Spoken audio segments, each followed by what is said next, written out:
morning I would like to present to you the stages of psychosocial development as offered by a psychologist by the name of Erikson. Erikson is one of the probably the most famous psychologists that studied development and social development. We're going to specifically look at the stages of infancy and childhood today. So on the board here, this is what Erikson studied, was these stages of psychosocial development.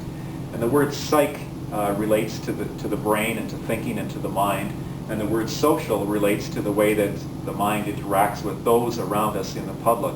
And so his stages certainly have a lot to do with the way that the people around us affect how we develop as people. So it's psychosocial development.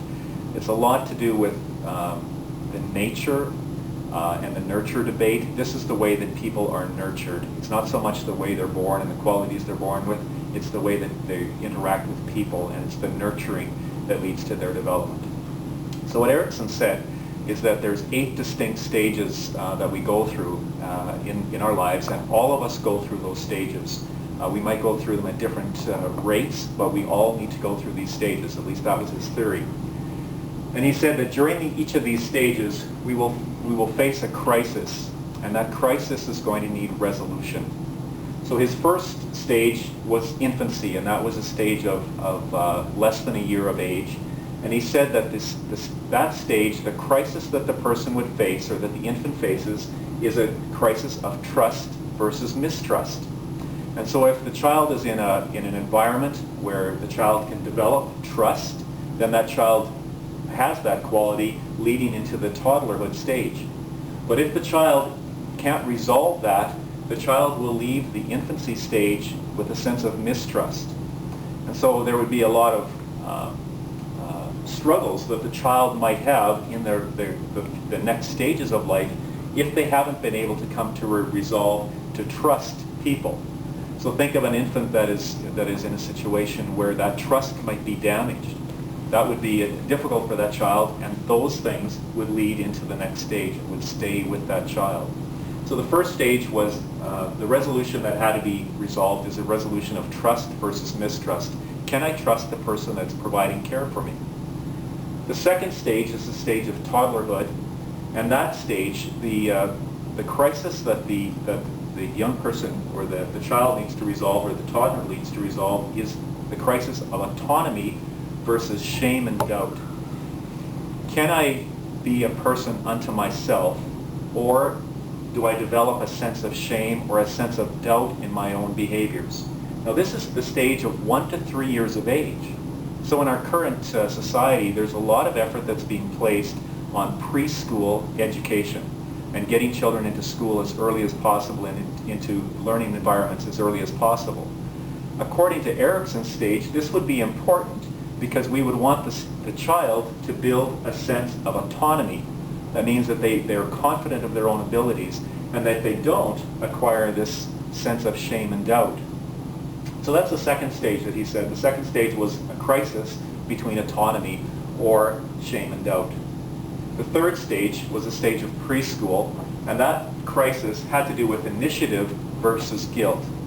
And so if I have confidence in my own abilities that's formed in the toddlerhood, I will probably have a good opportunity to create initiative that I have the capacity to do the things that I need to do. If, however, I leave the toddlerhood stage with a sense of shame or a sense of a doubt in my own abilities, I'll probably move into a place of being guilty when it comes to my own abilities, that I can't do that.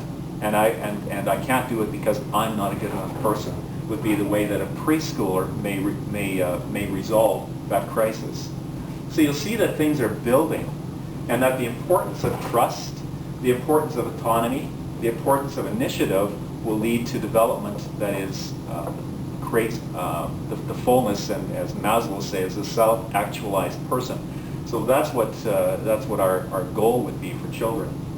The last stage that I'll talk about this morning related to Erikson. Remember, there's 8 stages. I'm just talking about the first 4 this morning. And the fourth stage is that of an elementary child, and that's ages 6 through 12. And that has to do with the crisis of industry or inferiority. And industry would mean, again, that they would get to work and can't take responsibility for their own learning, those kind of ideas. Or inferiority would say that I'm not good enough to do this. So a person of industry would try out for a sports team possibly, or try out for a drama team, knowing that they have the capacity to learn the things that need to be learned. Someone who has resolved that crisis and is left with a sense of inferiority probably wouldn't try out for some of those school teams. So again, Erikson says that we go through 8 stages of development in our lives. These are the first 4 stages, critical stages, and he says that each of these levels there is a sense of crisis that needs resolution. In infancy, it is trust versus mistrust. In toddlerhood, it's autonomy versus shame and doubt. In preschool, that age, it's initiative versus guilt, is the way he defined it. And in elementary school, it's industry versus inferiority. So I'll present the rest of the stages later when we talk about the rest of the developmental psychology. But certainly Erikson is one of the foremost psychologists studying this sense of development. And it's an important name for us to know. So Erikson, stages of psychosocial development. Thanks for watching. That changed my life.